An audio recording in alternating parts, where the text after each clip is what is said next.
Hey everyone, welcome back to the channel. Thanks for tuning in for another episode. Today we're going to talk about a bait that has almost been entirely forgotten about in the bass fishing world more than anything, and is one that still absolutely smashes the fish. And again, this is something that works for panfish all the way up to big toothy critters. Man, it is amazing to me how much we have almost entirely forgotten about the single tail grub. The twister tail is what some of us call it. And like I said, these things work whether they're 1 inch sizes for little panfish, all the way up to giant ones for muskie and pike. It's just one of those baits that we've forgotten about, and in myself included. I don't throw it nearly as much as I should.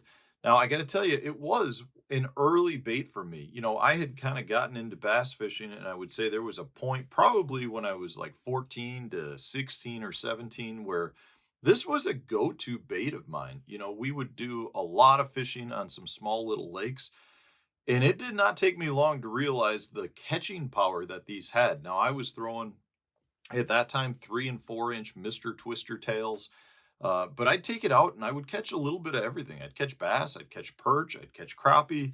And it was just one of those baits that would generate a lot of strikes. And at that time in my life, I was looking for baits to catch lots of fish and multiple different species. So I was throwing a lot of twister tails like this. I was throwing a lot of little inline spinners, meps and blue fox spinners. I was throwing little uh, floating rapalas. Those were all baits that just would generate a lot of strikes, and you still had the opportunity to catch a really big bass. Well, I then kind of put it back on the back burner until I would say I was in college. And in college, I dove headfirst into the swim jig world. Growing up here and fishing up in Wisconsin, the swim jig is an absolute dynamite bait. I would actually say that the true swim jig was developed in Wisconsin. We've got so many natural lakes that are grass filled. We've got tons of good rivers for largemouth and smallmouth that the anglers around here really developed the swim jig and utilized it because of how effective it is on all the different types of water that we have.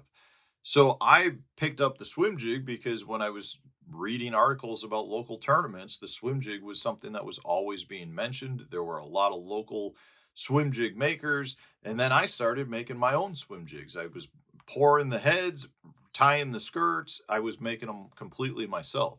Well, I would say there was a 4 or 5 year period where the only trailer I was using were single tail grubs. To me, it was a dynamite trailer, and it was one of the main trailers that all the local anglers were throwing. So that's kind of what I started to utilize.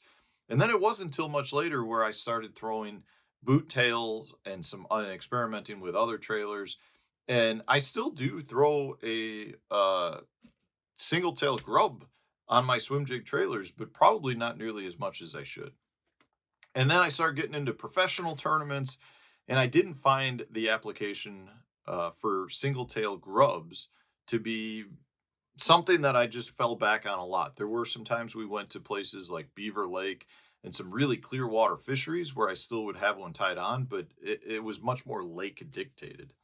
Well, I did a video recently talking about lures that have kind of been forgotten that all of us have and all some of us still throw, but a lot of people don't necessarily mention about throwing.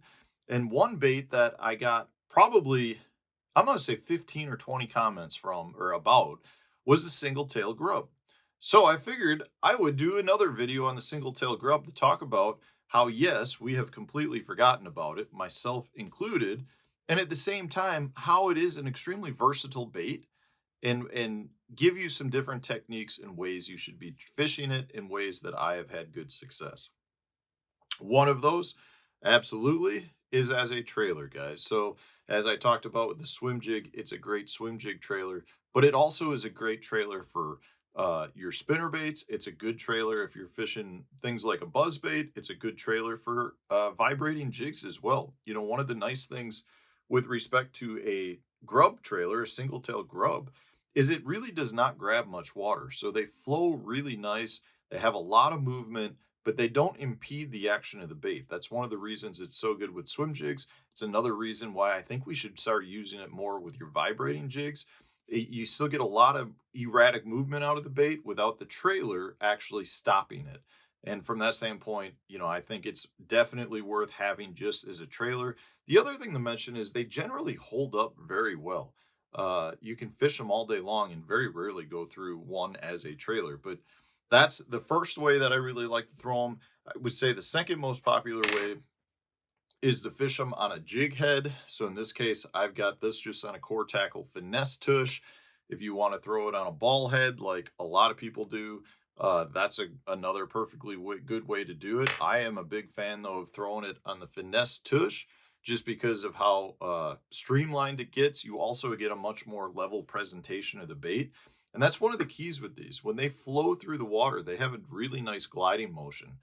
A lot of anglers cast and reel them, but it's also a very, very good bait to tight line or to pendulum fish, as I like to say, so where you throw it out and you just kind of engage your reel and let it fall through the water column in a much more horizontal manner. Great, great way to fish a grub.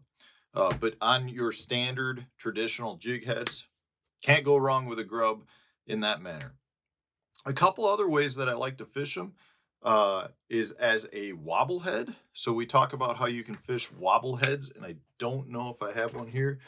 I do. It's not rigged, but you can rig it on here just like you would a standard plastic bait to fish on a wobble head, and you slow retrieve them on the bottom. That gives you, a really natural presentation, a bait fish presentation, the same way I like to fish a boot tail trailer, same way you might want to fish like a menace or something like that on your wobble heads. Another way that I know a lot of guys have actually been having success on them, and I don't have it rigged up here, but is to replace your boot tail swim baits on an Alabama rig with your single tail grubs. Another really good, effective way to fish it. Again, it's one of the best baits we have at mimicking bait fish that are coming through the water column. So put it on an Alabama rig, like this Picasso schoolie rig right there. Great way to fish them. And then the couple other things, don't forget about fishing it just as a straight Texas rig. They work great with a bullet weight atop it, and you can get an EWG style hook and rig these Texas so you can flip them around cover. And they also work really well on a drop shot. So if you want to fish them as a drop shot, one of the nice things with it is you get a lot of tail motion with very little movement. So, you can fish it and let the bait sit there like you would a standard drop shot, and you get some tail movement. And then when you slowly move it, you get some good swimming motion out of the tail. And that's one of the keys to a good grub, in my opinion.